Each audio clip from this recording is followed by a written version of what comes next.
दोस्तों गणपति बापा की रिहाई हो रही है। गणपति बापा अपने घर जा रहे हैं।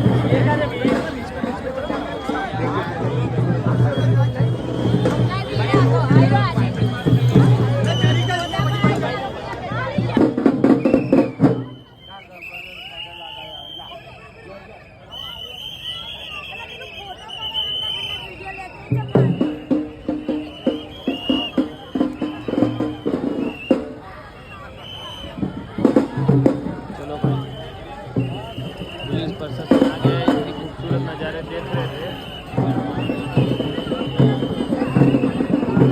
गणपति अपने अपने घर अब चले जाएंगे।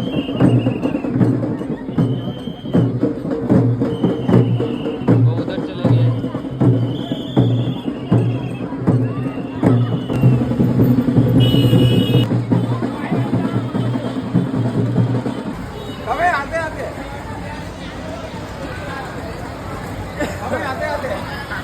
અમને ખબર જ છે શરીરનો પણ એવું લાગે યાર